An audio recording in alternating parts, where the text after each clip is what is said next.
Right? So we go through these steps or stages where it's up for a bit and then down for a bit.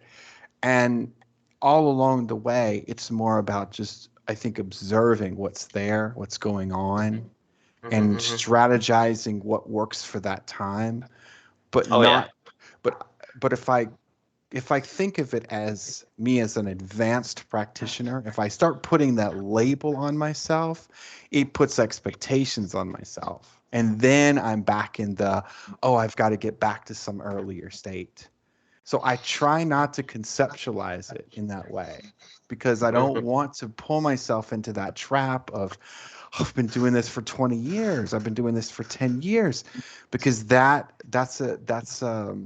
unwholesome too. So Sure. you see where I'm Sure. going with that? So yeah, so Totally. it's it's not that it's a new experience. It's just um it's it, it's all new and none of it's new. Let's just say that. All of it's new because it's a fresh moment. But yeah, I've had the experience before, but I'm not trying to put myself back into any earlier state. I have to just accept what's happening in this moment. This was what was happening today. Maybe it will work tomorrow. Who knows? Maybe not. But I'm not going to attach to it too much. That's what I'm saying. So I'm happy Delightful. about this practice today was great. That's what I can say. And that's worth celebrating. Exactly. Yeah, where's my little guy? Where's Lulu? Woo! Hey Carl, are you here on audio, or are you oh yeah, you're here on video too. Precisely. Hey so. brother. Welcome. Hey guys. How are you? I'm not doing okay. Yeah. Good. Is okay good enough? Right now it is. Yeah. Great. Been doing much? No, just Chilling. trying to chill. Well, trying. No. Trying. Yeah. Trying to chill? Kinda, yeah. Okay. Successfully? Now getting there. Yeah. Okay. Okay. Sounds like there's been some interesting practice today. Yeah, precisely. Yeah. I've been feeling a bit like, I don't know, I know that thoughts come in many different shapes and forms, but for me thoughts sometimes, because they come in like physical sensations, and I associate physical sensation, a thought instantly pops up, and it's quite difficult to like turn those into wholesome, because it's not like I cannot say, oh, this doesn't hurt, or this does not hurt, like I'll have like tension in my jaw or like in my back or something, and I cannot say, oh, this is okay, I can be with this, because at that moment that is like quite intense. So I try to melt it down into like awareness. I'll just like melt myself into all the different kind of surroundings, but then essentially it pops back up, and then again I melt it back into the awareness, it pops back up. So what I realized is just the lack of concentration into the awareness to melting these kind of like physical sensations more. But it kind of, I allowed it to build up too much, and drag me into a bit like anger towards myself, as far as like I really cannot get this out right now. It's like it's painful, and it's annoying, and it's just so frustrating. I just keep reminding myself, okay, it's okay, it'll be okay, So, just melt right. back into the awareness, it's okay. Yeah, and each of those moments is a victory, right? Yeah. So you might have some kind of hard mode sensations on a day like today, but if you can keep winning those little victories. Yeah. Yeah. Sounds great. I'm reminded of I think this is in a sutta, though I know that there are a number of these kind of easy stories about the Buddha, shall we say, that are actually completely made up. Like one of the famous ones that apparently is made up is the man who spit in Buddha's face. I don't know if either of you have come across that one. Okay. But the one that I'm thinking of is the two arrows that strike when we experience pain, the pain of the physical sensation and then the pain of the dukkha. And how we don't have an option about the first one, but what you've been playing with today, Carl, is the optional second arrow. Sounds like you've been winning. Yeah. One arrow at a time. Yeah. And we really feel those arrows, don't we, when it seems so coarse. What's with the pain in the jaw? Is that a long-term thing? It's just, I feel like it's been a build-up of like practicing incorrectly, and it's just like, I would say it's definitely like tense of emotions, and then those emotions overall turned into like health issues, and they turned into like physical injuries, and they like it all spirals down. As we know, if you don't release these emotions, they tend to like build up and build disease in the body, etc. Like stress is number one killer after all, isn't it? Yeah. So it has to do a lot of like stress, but I've been seeing that I've been creating these stories about this pain, like the pain, for such a long time that it's been kind of hard to let it go, because it gives you that knowing of like your experience right now, and instead of delving into like unknown. Okay, I'm just gonna be aware and release this tension, but this tension keeps coming back and back and back because you keep clinging to it. You keep clinging to these like physical sensations too much. Even pain or pleasure or whatever it is, you cling. Yeah, that sounds like a kind of feedback loop. Does that sound accurate? Yeah. So I studied a discipline called Alexander technique for a long time. You familiar with that stuff? Is it like same as like similar to tapping? Is it like release? No. It's more to do with the mental side of how movement is created and how to stop creating movement, especially in the case that movement has become habitual. The Alexander technique student would train, and there is a hands-on element in the lessons, but in the organization that I've trained with, the hands are used in such a way that the teacher is interacting with the student's thinking, as opposed to it being like a treatment. It's more like an interaction between the teacher and student regarding how the student is moving, and those kind of habitual tensions, the kinds of things that students would come into the work with. Although I can't say I've ever seen a student with tension in the jaw, actually, which I think is known as bruxism. Is that correct? Yeah, like it turns out into like grinding your jaw, etc. Yeah. But like for me, it's very noticeable, like here, and I can tell it's like anger storing. It's like I'm storing anger, because eventually, the more I notice these senses, then later on I release this anger. Like it just pops out. Like I have noticed. Right. I ignored it the whole day, and I allowed it to store in the jaw, and then I release it, and then the jaw kind of releases itself because you released it. Interesting. Cool that you can see such a clear relationship between the emotion and the physical manifestation. I would like, I think when I listened to this one talk where Dhammarato said like disease and like suffering is the best teacher, and that's been my case. I really had to like get really sick and burnt out and stressed out and completely wipe myself out, and then you start to realize, oh, what am I doing to myself? It's like it's all just created by myself for myself, like fashion clothing or something. Yeah, so that's been a good practice. Yeah, but it sounds like a good practice. I wonder if you could play with, maybe you're playing with this already, allowing the anger to release more immediately. Although we might find that that's kind of inconvenient. Sometimes we're timing is everything. Timing right? is everything. Look, buddy, it's you or my jaw. Okay, you have a choice to make here. You know, for the longest time, I had like a release for anger because I've been trained martial arts. I do Muay Thai, like Thai boxing. Right. So I've been doing that for the longest time, and I used to like exercise myself into like hell, because I would get angry and I would go exercise, like skipping rope for an hour, or like doing insane shit, like completely burning my hormones and burning myself out. But now that I realize, oh wait, that was actually me being toxic and not dealing with an anger, just finding another like outlet to, I don't know, suppress or cling to. But now I stopped doing that. So now I'm like reducing my outlets for my emotions to hide. So I'm slowly, it feels like very slowly getting to understand and see it more clearly, if that makes sense. Totally. Yeah.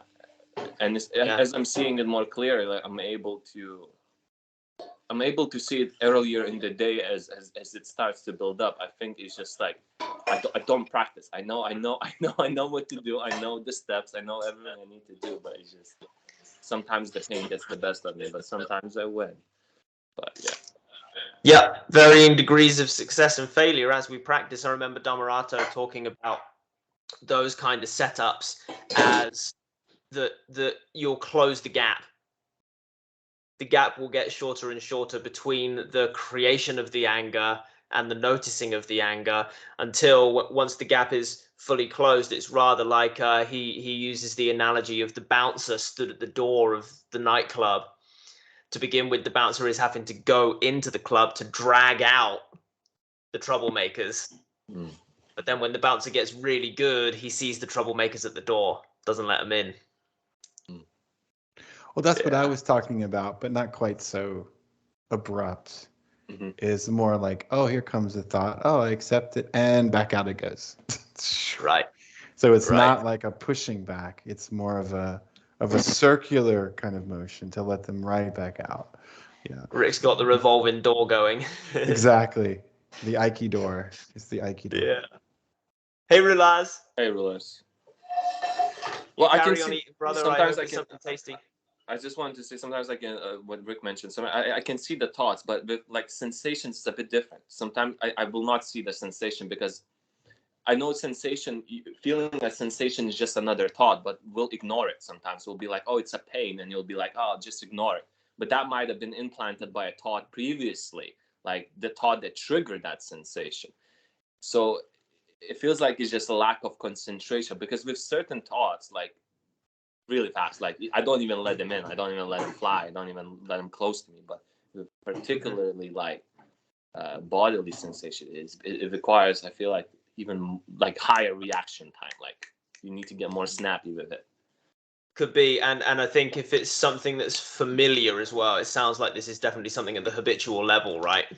So it feels normal to us when it's at that level, and those are real sneaky, because it just feels like we're identified with it. It just feels like part of what it is to exist. For me, going into the Alexander technique work, it was tension in the upper back. And it was particularly bad when I was playing drums, but it was around pretty much all the time. I went to see a chiropractor. Have I told you guys this story before? No, I don't know so. I went to see a chiropractor, and she said, there's nothing wrong with your spine, it's what you're doing with it that's causing you all the pain. She said, you could come and see me every 2 weeks for the rest of your life, and I'll put you right, and then I'll send you off and you'll put yourself wrong again, and then you'll come back and I'll put you right again. Or you can go see an Alexander technique teacher, she said, and they'll teach you how to stop putting yourself wrong. So I was like, well, that sounds too good to be true. Sign me up. So then I tumbled down that rabbit hole for, 6 or 7 years now. Goes pretty well with the Dhamma. So if you've got access to a teacher, Carl, where are you in the world? Remind me. I'm in London. Yeah. Oh yeah, there'll be teachers for this stuff in London. Those, yeah. Yeah. You want to look for the ITM, the interactive teaching method, for Alexander technique. These are the guys that interact with thought as opposed to teaching exercises, so to speak. Now, I might be misrepresenting the rest of the Alexander technique world there, but this is the differences as I understand them at a very surface level. Kathy Icardi is great to look up. She's a wonderful teacher, and I've no doubt that they could help you with the jaw stuff, specifically looking at the thoughts that create movement, that mental process in the brain, and how we can start to discipline that whole thing, so that as we receive the stimulus to make a certain movement, we learn how to not respond in the moment. Now, the Dhamma might take us there as well, to that end result. Yeah. But there's a very different experience in the Alexander work of the teacher using their hands with you in the lesson. Mm-hmm.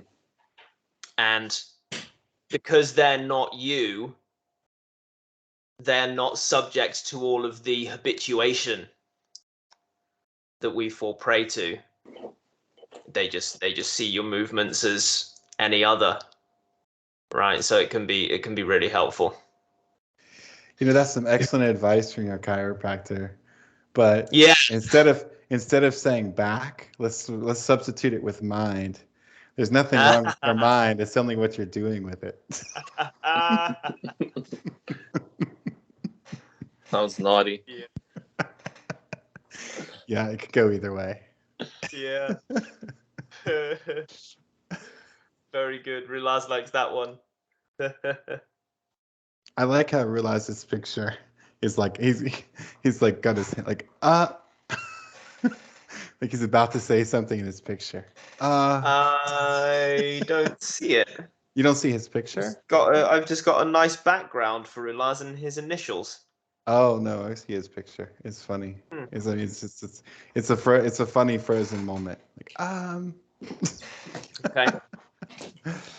I'll enjoy it. Well, Sorry, I'll I'm missing describe out. it. Yeah, I'll enjoy it for us both.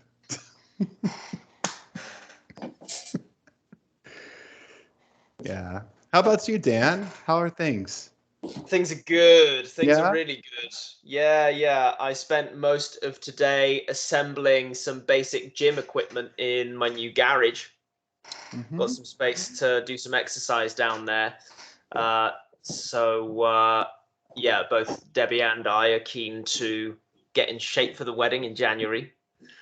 So we're going to do a little working out, nothing too serious. We were thinking about joining the local gym, but it's so expensive. Oh yeah, exactly. Yeah. And So expensive. once you get comfortable with, you know, the exercises, you'll realize you never want to be doing those types of things in other spaces anyway. It's just such a nice bit of privacy that you can enjoy. So I can imagine going to the gym now. I've got the same situation in the basement. I've got everything set up. I've installed hooks for the little bands, and I've got everything I could possibly need in a very tight space. And it's great. I can listen to the music, and I don't have to worry about waiting for things, wiping things down. Yep. None of those normal little strange, awkward elevator rules of like that often occur in the gym situation. It's a very strange artificial construct of being respectful by being aware, but at the same time not like staring. Reason. So it's just it's a very odd circumstance. Eye contact is a real minefield in the gym. Mm-hmm. Right? Because people are really doing something very personal. Yeah. Except for the ones that are grunting that want you to look over at them. There's that too, right? There's the show off gorillas as well. So yeah, you've got all types in the gym because it's the public. But it's and meanwhile you're trying to also maintain a certain level of intensity and a certain level of decorum. So it's an odd balance. Yeah, I'm not into that at all. So yeah, I did a couple of spells in the gym and I quite enjoyed it. I was tending to be able to get in at the off-peak times, being a musician and all.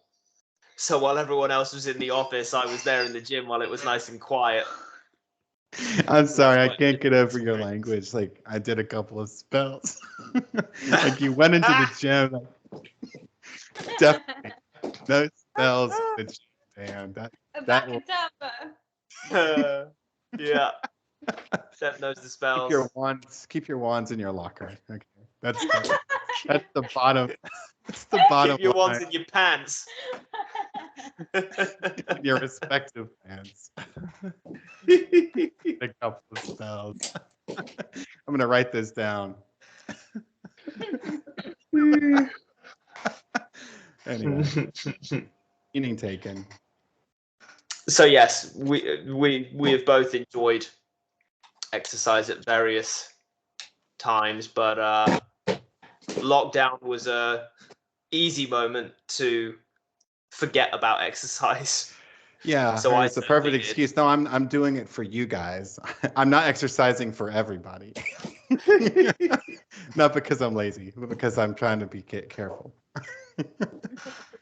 That's right. Yeah, That's right. Yeah, sure. My altruistic motivation to sit on the couch and do nothing all day.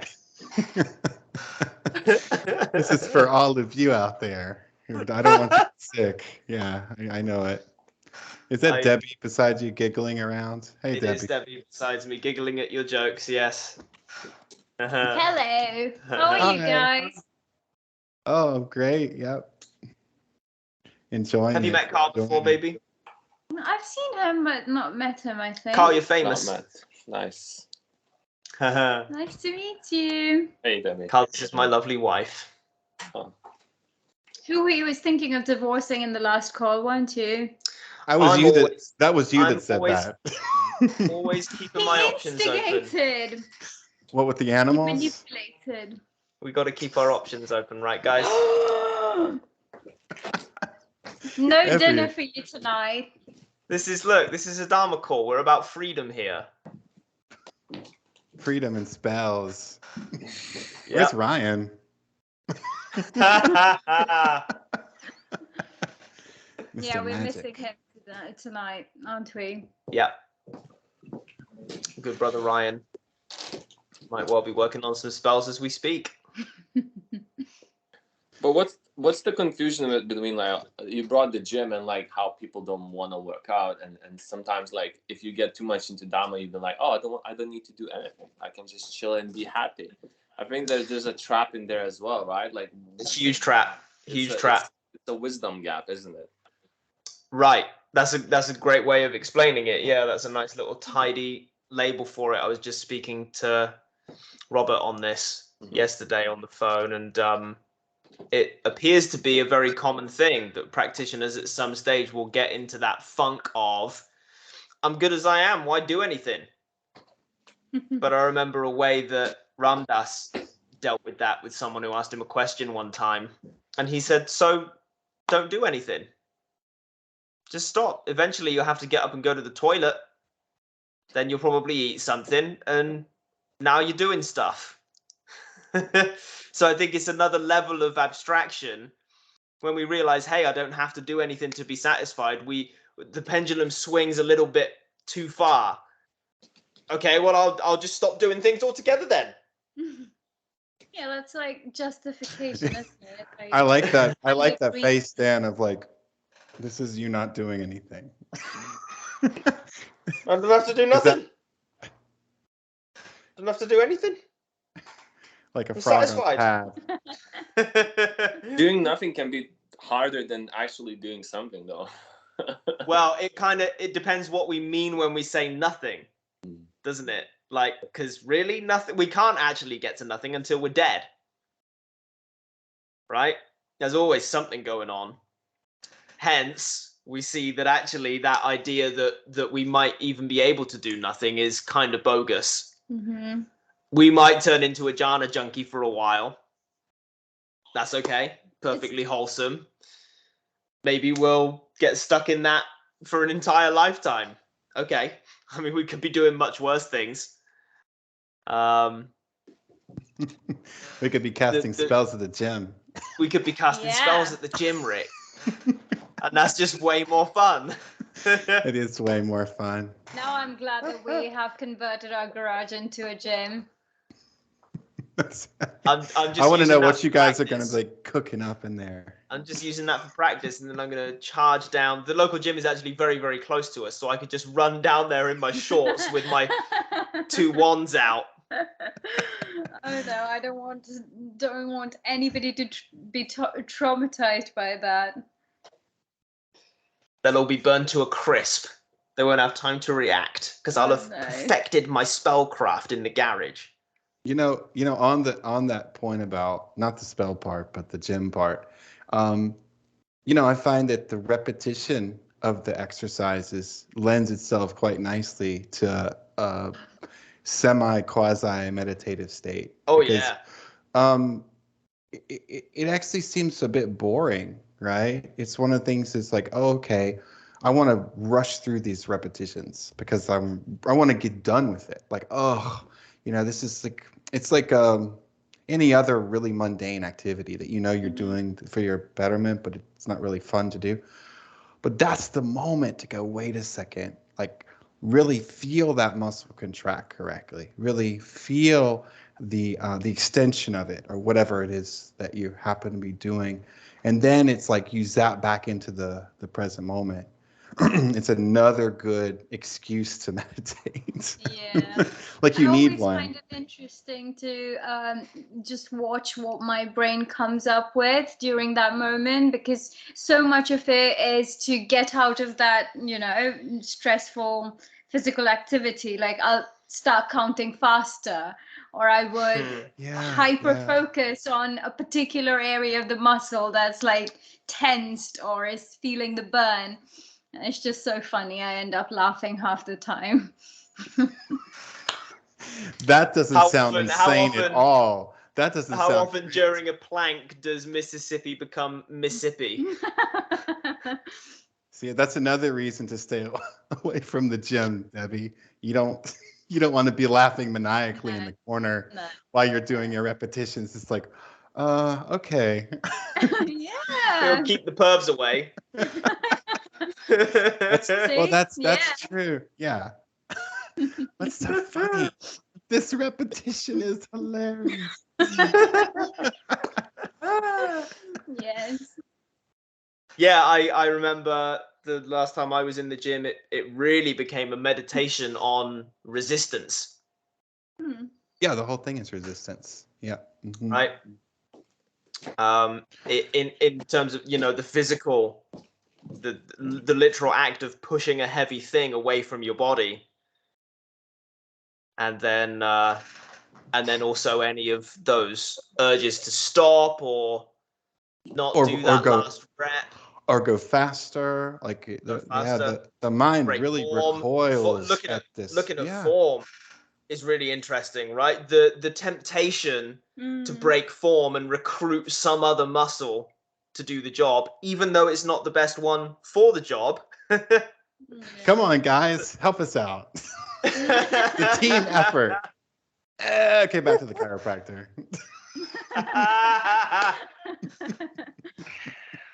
Yeah. What have you been doing? Just recruiting wrong things, wrong muscles. Yeah, that's what we do in the gym. It's a recruitment. Good to see you, Rilaz. Hey, good to see you, Dan. Have you been? Really well, really well. You enjoy your dinner? No, it's mealtime. It's 2 p.m. here. Lunchtime. Okay. Yeah, lunchtime. Cool. Yeah. Something tasty? A pizza. Yeah. Yeah. Yum. Should we stop talking about the gym? Yeah, okay. Let's start talking about junk food. Make a quick switch. That's good balance. I was gonna interrupt you while talking about the gym because I actually exercise here at home.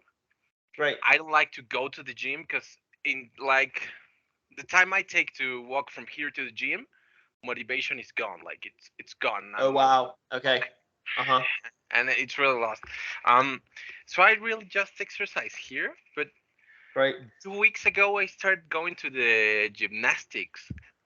Nice. Like those guys are strong, and the girls too strong. Yeah.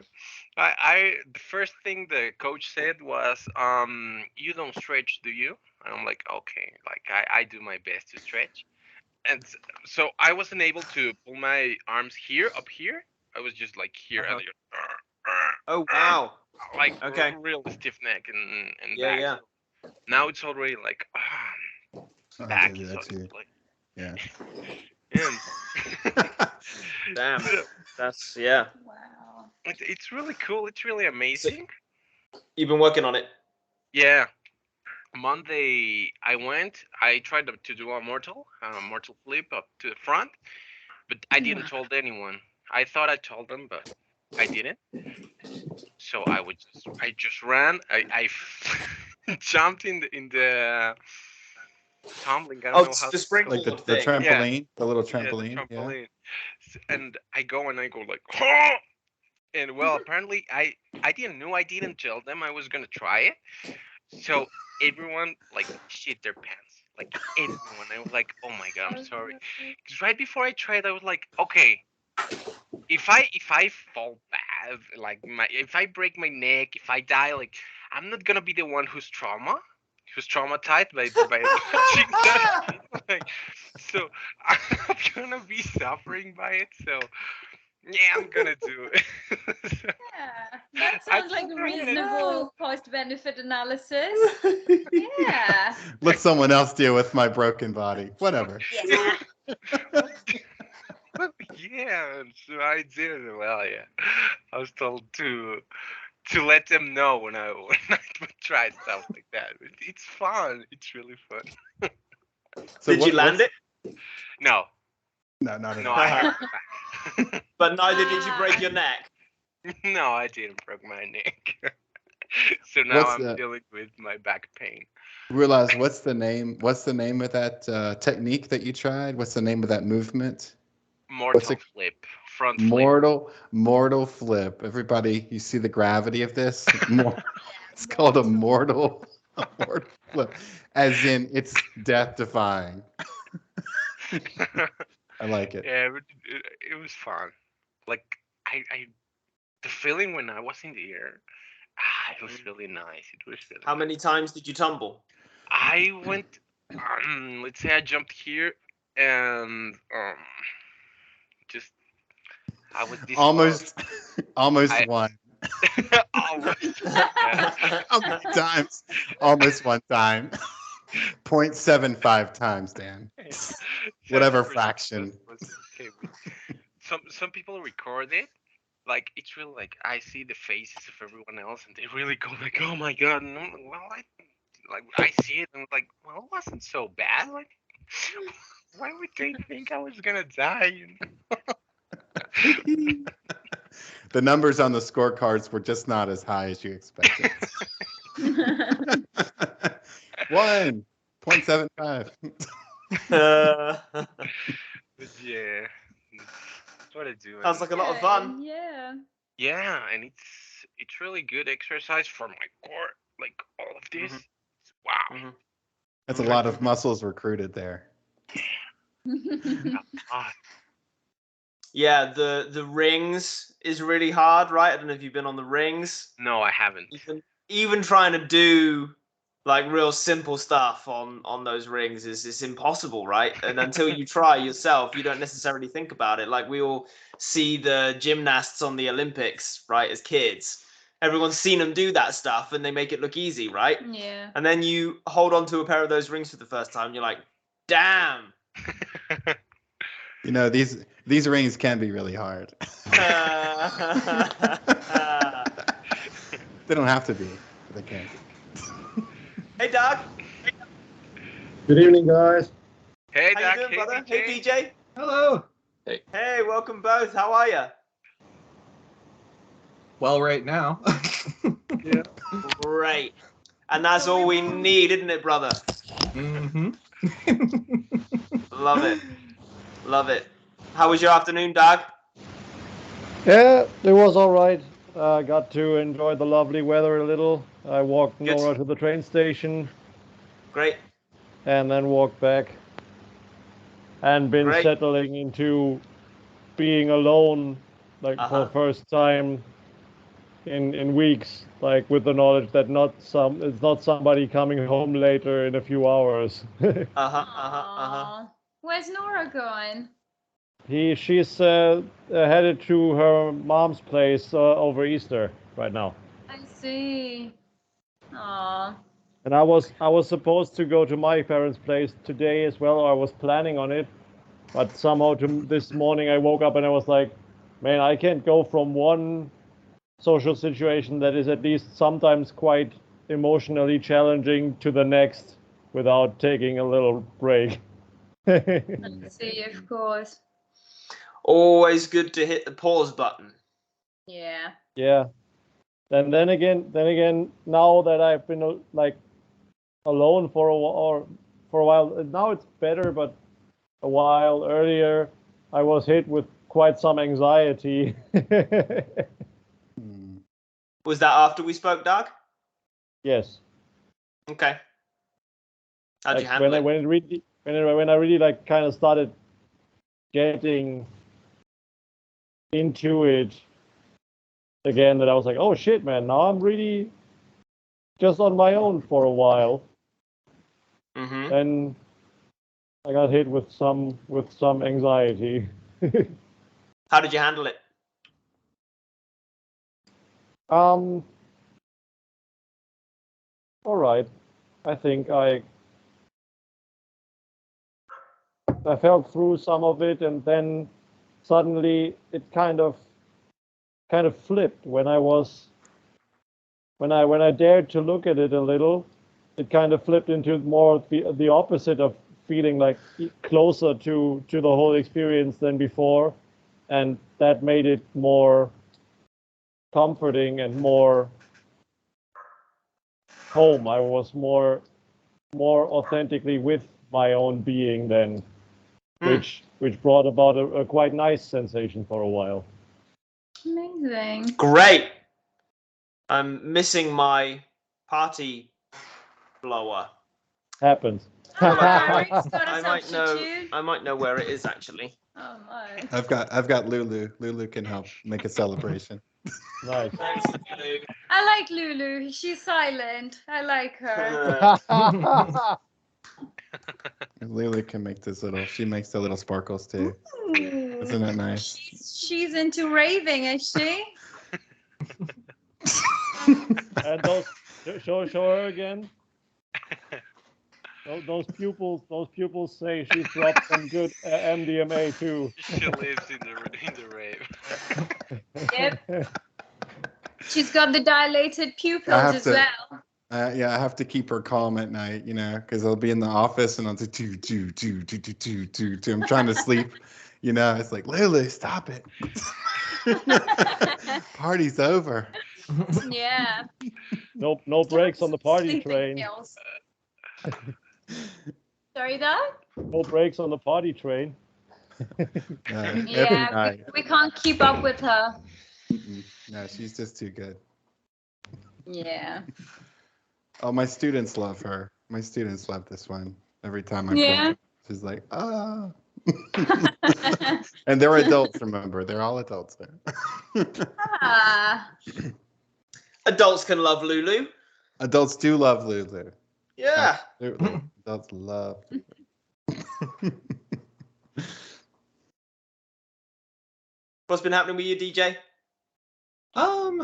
Yeah, I just returned from work, so it was a fairly busy day. Lots of people coming in. So yeah, but I just I kept on coming back, you know, to the method, and that was quite helpful.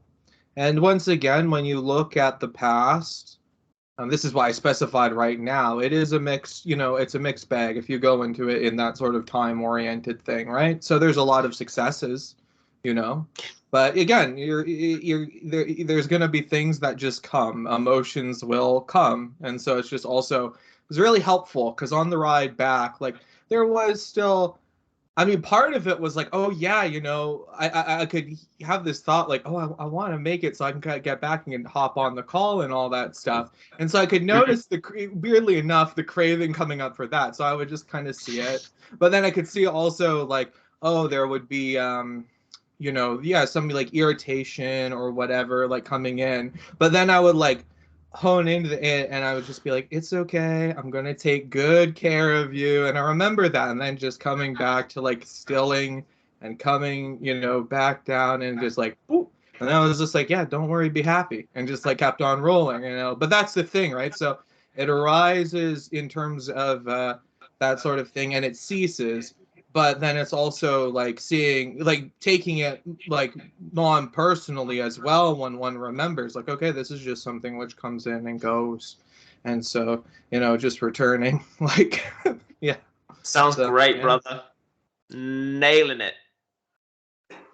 Debbie likes the sound of the self-care kind of dialogue, I'm going to take care of you. It absolutely works for me. Whenever I'm being like vulnerable, I call it Little Debbie. So I'll just put a disclaimer out. Little Debbie's here. So that just means I'm going to be unreasonable probably and a bit sensitive. So yeah. Do you offer the snack cakes along with it? I mean, what? The Little Debbie snack cakes. It's like a company over here. They offer the little junk food snack cakes. And it's like Little Debbie. I was thinking the same thing. Sorry? Oh no, I was just telling Rick. I was the same thing came to mind there too, because we're conditioned with the snack cakes. Sounds delicious. Never had it. Dan's like it's not that nice. I've never tried it. No. No. I mean this Little Debbie. No.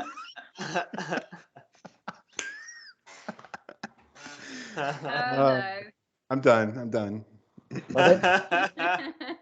the moment. I'm done for the moment. That's cool that you mentioned that, Debbie, because we all, with Nora and I, we also are kind of often, or not often, or at times we communicate like, or that the children are here right now. Yeah. That's pretty cool to kind of put it out there. Absolutely. And then you're not second guessing, isn't it? Because so much of communication and interpersonal, particularly close interpersonal relationship, it has a very deep impact. So we tend to hold all of those communication and conversations very, how do I say? What's the opposite of lightly? Opposite of lightly. Tightly. Tightly. Yeah. Tightly. Yeah. Yeah. Yeah. So I always... Well, especially the kids. The kids definitely feel that every social interaction is life or death, because to have the disapproval of the elders is death. Absolutely. Depending on the elders. But it could be. The kid doesn't know. It's interesting, isn't it? Because kids trust their parents, but is it trust? They don't just or care. Is it just, it's dependency, isn't it? It's not trust in the sense that we would, as adults, choose to trust someone. We would decide that someone is worthy of trust. Mm-hmm. A kid is just dependent on its parents, so it looks like trust. Kind of a different thing, right? Yeah, definitely. Well, not necessarily their parents as well. They just want something and they don't care who's providing it. So as long as their needs are met, they'll gradually learn that this is a person who consistently meets my need, and so he or she must be significant. And then we teach them, oh, this is mom, this is dad. And then they learn. That's the whole strangers with candy thing, right? Strangers with candy. That's why you have to be careful with strangers with candy, because I can supply a need for a moment. Right? Yeah. Yeah. We all know where that leads. We do. Candy. Or maybe some Little Debbie snack cakes. I don't know. Depending. Maybe. It doesn't matter. I had candy. Or early onset diabetes. You choose. Oh wow, that escalated quickly. Yeah. On top of traumatic memories of being sexually molested. Thanks a lot, man. Right. That escalated really quickly. Oh, dear. Diabetes or trauma, take your pick. Wow, that's all right. I get Is my end. suicide an option? Unfortunately, it's always there. Yeah. Well, that did take a dark turn. Didn't it? Though? How did you get from DJ's practice to Oh, to child molesters? I think I was the bridge there. Unfortunately, with Strangers with Candy. I think it's. I brought us down those woods into those woods. My bad. Yeah, you know who to blame. Mara. Mara. Mara will take the blame for everything. But the good thing is we can laugh about all of this. Yeah. Mm-hmm. Laugh or cry, really, Yeah. is your options, or indifference. Yeah. That sounds odd. That's Yeah. an interesting. Oh no, go ahead there. Yeah, thanks. That's an interesting issue, though, because the more I've started to look within and develop, I used to have like a very, very dark sense of humor, and it's not that I don't enjoy it anymore, but my conscience has kind of shifted. So I'm sometimes questioning, man, are there certain things you actually shouldn't laugh about? And then on the other hand, I'm like, why shouldn't you be able to laugh about anything?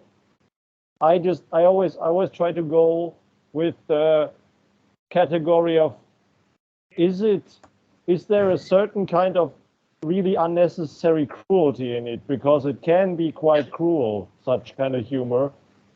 That's the difference. In general, I'm often like, shouldn't you in general be able to laugh about everything? I mean, this whole thing is a quite absurd joke, so. Yeah, it definitely is. The whole deal, the whole situation. Yeah, I too have gone. Well, I didn't used to joke about dark stuff. Well, some like, yeah, I'm gonna call it dark stuff. But I start to making jokes about dark stuff a little while ago. But I also start to be mindful where I was doing it. Like, okay, like here is not a good place. Like these friends, I don't know if they're gonna take it funny, if things can go really wrong. So I just being mindful. Like, okay, I'm gonna be mindful about where I am, and like literally depends. This on crowd is too young for these jokes. Yeah, that's what I tell myself. Like the world isn't ready for this conversation, so I'm not going to. Right. Yeah. I like Ricky Gervais's I was just takes thinking about him. on all of this. He's a comedian who really goes as far as a comedian dare. And he talks about who the target of the joke is being very important. So he points to his performances at the Golden Globes, which some of you may have seen. And he says, the targets of those jokes are the most privileged people in the world. So all good. If they can't take a joke, right? But of course, if a joke is aimed at someone vulnerable, that's a very different thing. It's a very different thing. And this is a teaching on right speech. In ordinary Buddhism, a teaching on right speech might look more like say this, don't say that. But in the supramundane Dharma, we see it goes a little deeper. Yeah, and I like the idea of people having the capacity or autonomy to make their own decisions about where to crack what kind of joke, and then you're like taking compassion into account. You're making a decision based on whether this is gonna make me awkward in Well, front of other people or not. Yeah. Rather than being like, I shouldn't crack this joke in front of these people. And of course, what's the point of a joke? Is to bring laughter. Yeah, If you're doing that job, right, then we're on track. Mission accomplished. Unless you're being passive aggressive. Well, welcome to the to the passive aggressive anonymous. Thanks for being 15 minutes late. Yeah, sure. Take a coffee. I want to bring something up about this passive aggressiveness. Because Sure. I've been going through some stuff. Like, I broke up with my ex-girlfriend a year ago. I came back to my mother's place, and I think it was November. I brought our kitten with me. But she wants her back, and I'm really like, I'm not giving her. Like, I'm not. Like, I can see the attachment, I can see the love, I can see the care I have for my kitty, and I'm really like, I'm not giving her. Like, I rescued her from you. That's what I think, because I went for her and she was living. Oh my God, so sad. And I'm really like into. I'm really missing in my English. It's okay, brother. The sword and shield. Yeah, like, okay, like, it can be good because she's gonna be happier and she's gonna be okay if she's with the cat. Like, I can handle it. Like, I can handle her living. But I don't know if the cat's gonna be okay. Like, well, last time. That the animal really should be the priority here. Because it has no say in the matter. And if you think that the ex is not going to take care of the cat, then that's a no-brainer. But the thing is that she's not gonna take it well. Like, definitely. And well, she's a human being who has the facility of reason. The animal is not. Yeah. Thing is, I'm like, in order for her to be easier and like for the situation to go easier on everyone here, like, I've been really thinking of manipulating the situation. Like, okay, I'm gonna buy expensive food for the cat. I'm gonna buy expensive sad, and I'm gonna tell to her, you can't afford to take care of her. Like, okay, really, everybody wins. The thing is that my mind is going to some dark places, and well, though I keep practicing, I'm having a hard time to pull me out of that that state of mind. Like, man, But yeah. What's wrong with just blunt honesty? Like, hey, you can't take care of it, regardless of the cost of the food. Like, just, I mean, I don't know that situation you're in, but what's wrong with just straight up, like, hey, this is what's up. This is the reality of the situation. Regardless of people's feelings, this is what's going on. I mean, I know it sounds like overly simplistic, maybe, but I don't know. What's rather than going to these extreme lengths to get to the same result, you could just Occam's razor the whole thing and just say no, this is what is reality, and this is what needs to happen for the best of everything. Anyway. Have you had a conversation along those lines already, Rulaz? Have you spoken with this ex about her suitability as a cat mama? Yeah. Like, I told her, like, you still owe me money. Like, you still owe me money, and now you want the fucking cat.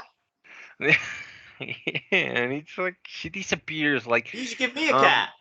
It was in March 22 when when we spoke, and she was like, okay, I'm gonna tell you the Saturday I'm gonna start paying you. And I'm like, okay, so I texted her on Saturday, and well, she didn't text back. I texted her 2 days later. She didn't text back, and well, now she's like, okay, I moved. I want the cat back. And I'm like, like man, like I really, like I hold no resentment to her for what she's done, but for what she's doing, it's really hurting me. It's really hurting Ah, my feelings. well, Mm, that's your problem. Yes, yeah. I know. But it's like what hurts my feelings is that she has no consideration for any other being than her. Well, let that be her problem. When people are hurt, they want to hurt others usually. So it kind of can come from her own heart trying to hurt you, so she doesn't feel as bad about herself. That's what usually the scenario is, especially if it's an ex scenario. That's the case. Most And a And lot of Mhm. Go on, Rick. Sorry. No, and a lot of this comes back to expectations. Like humans should be like this. People should be like this. And I know because of the attachment, you get wrapped up into wanting this person, persuading, wishing, pushing this person to be in this one particular ideal situation. But again, that's not reality. It's just not real. It's this expectation, and that's suffering to hold on to an idea like that. Clearly, it's suffering. You just said it was. So Yeah. Okay. So the recommendation is to take care of your own feelings. That's your practice. Yeah. And then use wisdom and discernment to decide upon how you're going to interact with her.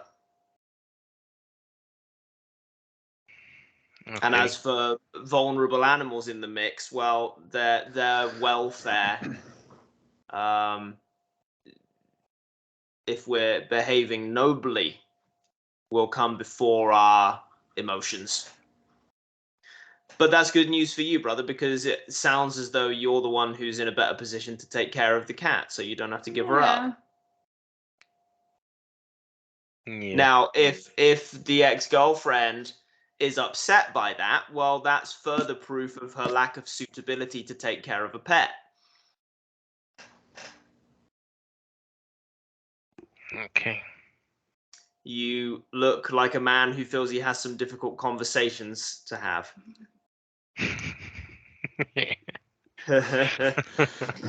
but why does it have to be difficult? Now Rick's, I feel, on the right track here with it can actually be very simple. Yeah. Oh, and the expectations thing as well, but going back even further. hey, I it get can be two. very I get simple. two. But yeah, Rick gets 2 points. Woo! Congratulations, Rick. 2 points. Yeah. It sounds as though there might be some emotional baggage in play, which perhaps gives you the impression that the conversation couldn't be simple. We get so easily drawn into games of kind of social currency, right? As though often with ex-partners, we might feel that we owe them the emotional investment of becoming sad. Or they owe us something too. Or It they goes owe the other way us. too. Yeah, Yeah. you know, that we couldn't be on the phone and speak very plainly and simply because we feel that would show us to be uncaring. Yeah. Mhm. But speaking plainly and simply is not exclusive to caring. We can care and speak plainly and simply. In fact, in this case, you're precisely caring for the cat by speaking plainly and simply. And you still have a relationship with the cat. You broke up with the girl. You got the good part. Yeah. You made out like a bandit. Ching. the great cat robber of Mexico City. Feline bliss. How does all this sound to you, brother? Okay, yeah. It sounds like I need to thank you for your words, you all of you. And well, yeah. Well, I'm following the noble silence a little bit, so I'm not gonna write anything, but I'm gonna sit down and really really see the emotional luggage that there is, Right. and well, through Take up discernment. your compass of dukkha dukkha nirodha Mhm. to point out to you, right? Because not all feelings are bad. Not even all feelings that we would typically label as negative feelings are bad. You know, sometimes sadness is an appropriate thing to feel. Okay. That's okay, right? But is it dukkha? Mm.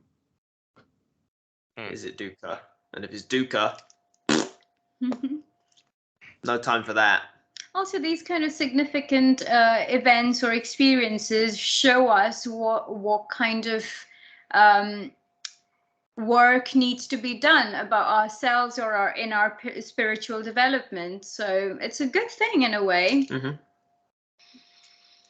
So you're learning loads about expectations and all of that.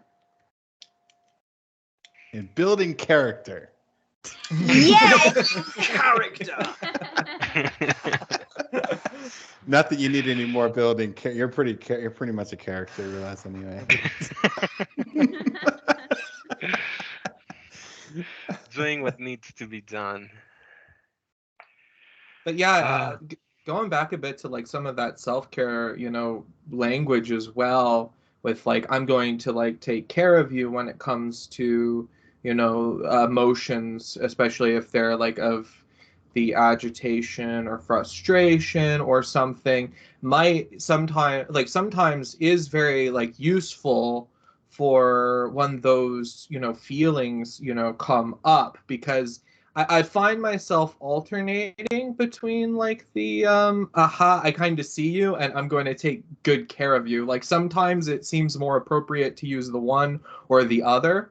But yeah, like for like Rolas too, like that sort of a thing, that's like, right, like it's very helpful, like when you can just be like, hey, I'm gonna take good care of you, rather than I think it helps because there's sometimes like maybe guilt or whatever that also, I mean, that's another thing to spot, right? But that can come up because it's like, oh no, I'm not practicing, like I'm not holding up to these expectations as a practitioner and all that stuff, or why can't I just throw this stuff out? But sometimes it is like an emotion, and it's less like the dukkha part of it, and it's more like you can kind of sit with the emotion and it will change, and you can kind of deconstruct that over time, but it will still, that energy might still sit there for a bit, right? So can you sit with that and be like okay with it while also not being in dukkha? And again, part of it is that like either bringing it up as I'm going to take good care of you, or just I mean, that's also seeing it and objectifying it in a sense. And so that can be that level, and it's messages, right? So these are trying to communicate something to you, and you can either listen to them or not, and it might be appropriate to at a time, and it might not, just depending on the circumstance. So yeah, you're bringing a great quality there, DJ. Ingenuity in yeah, practice, right? Choosing what flavor of practice is most appropriate for the moment. Yeah, huge. In the beginning, it's all we can do to follow one simple instruction. And it's like it has the quality of experimentation as well. So you always kind of want to see what works in this situation, rather than thinking, okay, this is my problem, I'm going to do this and I expect it to work and I'm going to be happy, so it's a matter of, oh, this didn't work, I'll try this. Yeah, exactly. Like that's the thing, like kind of just taking it in, like what's going on here and now, and having some stuff that you can fall back on, and some sayings here or there is really helpful, and getting to know those, but also having that like toolkit. And yeah, because my practice as well, it tends to be like I play with it quite a bit, so and have that like ingenuity where it is like, oh, okay, like yesterday, there's a woods behind my house, a nice park, so I will go there and practice. And so primarily, I everything is still under like Anapanasati, but I might mix it up a little bit. Like, so I will, kind of bring in a mantra. I like to do walking meditation, so I'll bring in the mantra, and so I think I was using Thich Nhat Hanh's like the "I have arrived, I am home in the here and in the now," that. And so I would kind of like pay attention to the breath with the mantra and kind of keep the rhythm with the feet and get everything nice and unified and syncing together. And then I would pick up the pace a little bit sometimes and get more energy, or slow it right down. And then I would change it so the saying would be much more like, I like a couple, like, like breathing in, this is enough, breathing out, this is complete. And just like just coming back to in this moment right now, I don't have to have any expectations of it. It can just be all, acceptance of what is kind of going on, right? In this rolling, here now, right? It's rolling. This is why I really like the wheel analogy for the dukkha and the sukha, and having an unstable wheel, because when you really can tap into that nature of what is going on right now, it is rolling, right? There isn't really a stopping to it. We just have the idea that it's stopping, but it's going to carry on whether you think it is or not. Like, that's the thing. But that's the thing, though, going back to, just like kind of you can play around a little bit with the practice, I find, but it primarily comes back to like, again, watching the breath and getting those nice long deep breaths. But then there's also that part where you do the fast breathing as well, perhaps build up some, energy. But I was kind of talking about, that slowing down, so you can really slow down those inner talk and kind of drop, and then feel the pure, like the emotion. This is where like kind of dropping that discursive thought and maybe going into, what might be considered like second jhana or something can be helpful. Not to be like, I need to get to second jhana, but to actually have it also as this tool of relaxation and investigation into what do these emotions feel like without the conceptual side of it as well. So we can have some of those, different words and labels coming in, and that can be like really cool. And it's not to be averse to that, because if there's an aversion to that and I need to clear my mind of all these things, then that's going to, be aversion, and that's going to be dukkha, baby. But yeah, so playing around with that, and that's what I really enjoy with this practice. There can be that element of play. It can be a dance, it can be a waltz, playing these 16 different steps of Anapanasati and bringing in like all the different aspects of the suttas, which are quite varied, and seeing where you can incorporate it into your life. Yeah, so it's a lot of fun. Beautiful. I have such a wonderful image of you walking in the woods as you're doing all this wonderful practice. It's great. It's a great joy. It is wonderful. Like, and thank you, Dan. Brother, so sweet. Doug, I wonder how all of that sounds to you in the context of what we were talking about earlier today with these more deliberate practices. Oh man, you kind of caught me off guard here, so to say. Were you zoning out a little? Yeah, a little. I thought that I didn't listen at all, but that's okay. That's okay. If you so desire, you could go back to this recording at around the 1 hour mark and hear just a wonderful recounting of what DJ's practice is like at the moment. And take that as a sample of what a playful, deliberate practice using various bits and pieces that, there are some more passive sounding parts in that. And then there are some very deliberate parts as well. Doug and I were just talking earlier today about the benefits of the more deliberate practices. And I loved that whole description there, DJ. I thought that was delightful. Yeah. No, and the It's carpet bombing with dispatch. Yeah.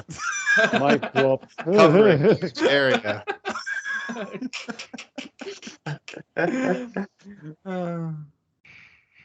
Guys, I'm sorry, I have to go. This was a lot of fun chatting with everybody. So Yes. have a great week, Great everyone. to see you. You too, Cheers, Rick. Rick. Eric. Bye, everybody. Goodbye. Bye. Bye, Lulu. Bye bye. Have a great week. You too. Bye, Rick. Bye. Good shit. Does anyone else have anything else? Ah, where did that come from? That's me. Hi. Delightful. That sounded like one of the real old school Yeah. little lullaby boxes, right? yeah, it really did. Like a music box. Like Yeah. Well, that sounds like a no, guys. So we'll wrap. Really fucking great to see you all again. Thanks everyone really for good. sharing. You Really too. delightful to hear all of that. Yeah. Realize I hope this issue plays out as smoothly as possible. I Yeah. can only Keep us posted on the kitty situation. I will.